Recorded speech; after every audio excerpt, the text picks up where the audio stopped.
In this video, I'm going to show you how you could build a $39 Gyruda Doom of Depths Commander deck. Let's get started.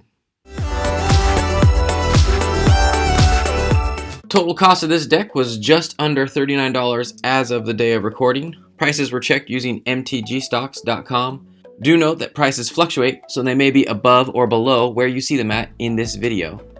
This deck is 1DH legal, meaning all the cards in the deck are $1 or under, with the exception of the commander, who can be up to $5. Gyruda Doom of Depths is a 6-to-cast 6/6 that can be your companion, but we're going to ignore that portion of its game text. When Gyruda enters the battlefield, each player puts the top 4 cards of the library into their graveyard.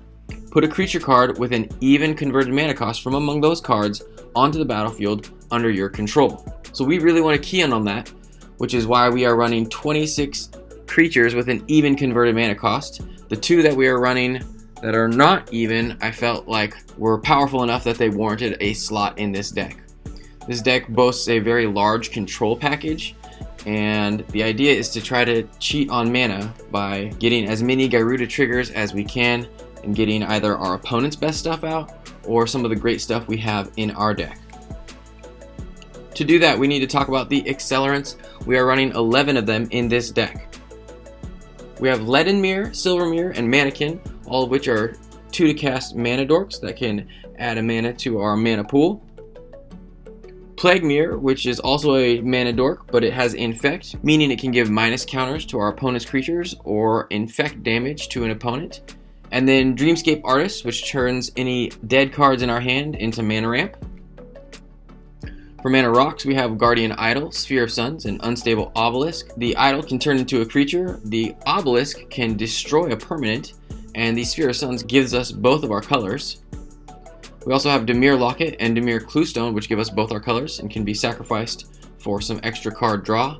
And the Orazca Relic, which gives us a colorless, and if we have the City's Blessing, we can sacrifice it to gain 3 life and draw a card. Next up, we're going to get into our game plan. We are running only 8 cards specific to our game plan, and those cards are Sangromancer, Curator of Mysteries, and Vizier of Many Faces. The Vampire just gains us life the longer it stays on the battlefield. Curator of Mysteries allows us to scry anytime we cycle or discard a card, and it can cycle itself. And then Vizier of Many Faces is a clever card because it allows us to copy Gyruda herself if we mill the Vizier, which, if we don't have any good options, gives us another shot at a new 4 cards. And we can also embalm it, allowing us to, for one time, cast it from our graveyard to copy Gyruda again or some other powerful creature. Sewer Nemesis and Desecration Demon are both creatures that are very large for their mana cost. Sewer Nemesis, you're going to want to target yourself when it enters, and then anytime you cast a spell, you're going to mill the top card of your own library, and the Nemesis's power and toughness is equal to the number of cards in your graveyard. And then Desecration Demon is a 6/6 flyer that your opponents can tap down by sacrificing creatures, but giving it a plus counter. Mirror Shield allows us to protect our most valuable creature, possibly one that we've stolen with Gyruda. And then Orzhov Enforcer and Thrillkill Assassin give us a 1/2 with Death Touch, helping us to protect our own life total. The Enforcer gives us a 1/1 Flying Spirit token when it dies, and the Assassin has Unleash, which means you can put a plus counter on it when it enters, but then it is only able to attack, so I wouldn't recommend that unless your opponent has a Planeswalker out that you know you need to swing into, and having that 1 additional power allows you to bring its loyalty count down. Next up, we're going to talk about the cards that interfere with our opponent's game plan. We are running 20 of those. We have Reality Shift, which exiles one of our opponent's creatures. Tyrant Scorn, which can destroy a creature with CMC 3 or less. Or we can use it to return a creature to its owner's hand, possibly even our own, allowing us to protect a creature from removal. And Victim of Night, which destroys a creature as long as it's not a vampire, werewolf, or zombie. Exclude allows us to counter a creature and gives us a card draw. Price of Fame destroys a creature and it costs 2 less as long as we're targeting a legendary. And then Murder, which destroys a creature. Ravenous Chupacabra destroys a creature when it enters. Eldest Reborn forces our opponents to sacrifice a creature. If it sticks around for Chapter 2, forces our opponents to discard a card. And if it sticks around for Chapter 3, we get to put a creature or planeswalker from any graveyard onto the battlefield under our control. Ob Nixilis I typically cast as creature removal, and if he sticks around, turns into card draw. And then Visara the Dreadful, which allows us to really control the board. I typically use her, leave her up as a blocker, and then at the end step before my turn, I'll just tap her to destroy the most threatening creature on the battlefield. Silumgar's command gives us 4 different modes that we get to choose 2 of. We can counter target non-creature spell, return a permanent to its owner's hand, give a creature -3/-3, or destroy a planeswalker, and then recoil temporarily removes a permanent and forces an opponent to discard a card. Annul allows us to counter an artifact or enchantment, negate counters any non-creature spells, and then Disdainful Stroke counters any spell with CMC 4 or greater.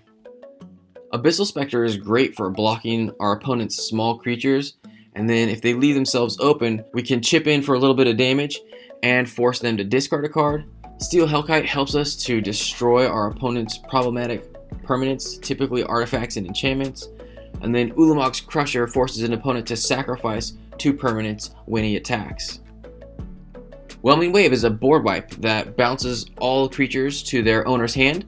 However, we do have a Kraken in Gyruda, so that potentially would leave her on the battlefield. And then Deathbringer Regent is one of our 2 creatures that has an odd CMC. It is a 5/6 flyer, and when you cast it from your hand and there are 5 or more creatures on the battlefield, you get to destroy all of the creatures. Do note that reanimating it will not trigger that ability. I stumbled into that as I was playing, wanted to wipe the board and reanimated it from my graveyard, so you can whiff that way. Don't be an idiot like me. Next up, we're going to talk about the cards that provide consistency in this deck. We have 20 of them. Brainstorm is great because we draw 3 cards and then we can put an even CMC creature back on top of our library to get a hit off of Gyruda. And Read the Bones, Sign in Blood allow us to trade some life for some card draw. Kumena's Awakening, Underworld Connections, and Sunset Pyramid are permanents that sit on the battlefield and help get us some extra card draw. Nephalia, Smuggler, Vidalcan Mastermind, and Cavern Harpy help us get extra ETBs as they bounce or blink creatures. Nephalia Smuggler is the other odd-costed creature, and the Smuggler can also help protect creatures we've stolen. As he says, you get to exile a creature we control and return that card to the battlefield under our control. A lot of those blink type effects return it to the battlefield under its owner's control, so this can help us protect one of those huge creatures that we've stolen and we want to keep under our control. Gonti, Gyruda, and the Watcher for Tomorrow give us some selective card advantage. Gonti looks at the top 4 of an opponent's library and we can cast that card. Gyruda looks at the top 4 of all the libraries and we get to put that card onto the battlefield. And then Watcher for Tomorrow lets us look at the top 4 of our own library, and then when he leaves we can cast that card. Archaeomancer and the Dusk Legion Zealot are a couple more cards we like to bounce or blink. The Archaeomancer gets us back an instant or sorcery from our graveyard, and the Zealot draws us a card and loses us a life. Mimic Vat helps us get extra ETB triggers off of anything that's died. You can even exile your commander with Mimic Vat. However, do note that you're taking a big risk, as if it stays in exile, meaning you don't imprint another creature on it, you will never get to see Gyruda again if your Mimic Vat gets removed.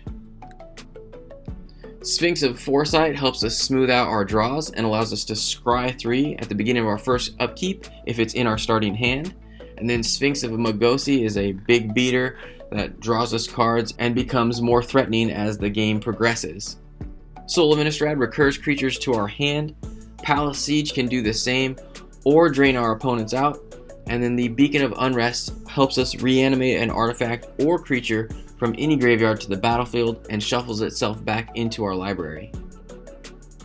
As for lands, we are running 41 of them in this deck.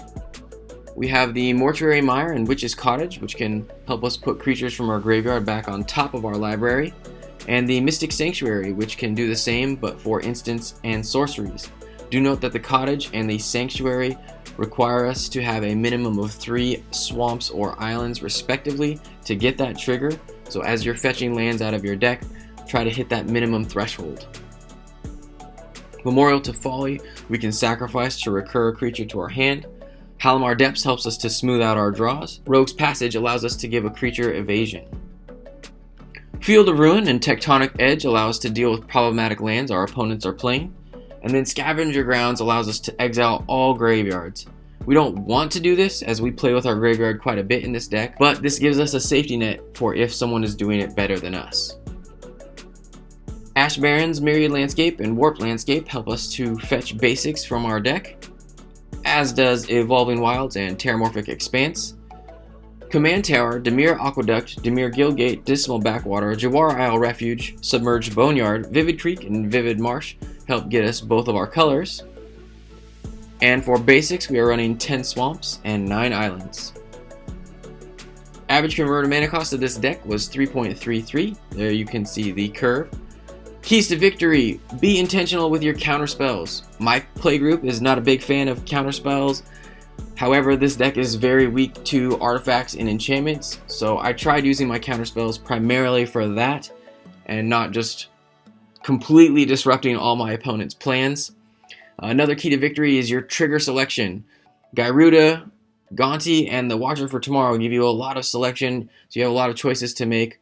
Be smart about your choices. And then lastly is the use of Gyruda in combat. As this commander has an enter the battlefield trigger, you can be a little bit more risky with Gyruda, sending it into combat, blocking and attacking with it, as we don't mind so much if it goes back to the command zone, because casting it again just gets us in another trigger and potentially more or better cards to our battlefield. Here are a few cards I would consider if I were to go above that $1 price point. If you want to see some more ideas, check out the link in the description below. Better yet, share your thoughts in the comments what card you would upgrade with. That way, others can see your brilliant ideas and alter to their liking. If you liked the video, you should give it a thumbs up and consider subscribing. If you do, make sure you ring the bell so you don't miss any of the new weekly content from Budget Commander. Otherwise, you can check out the video in the top right or either of the playlists on the bottom.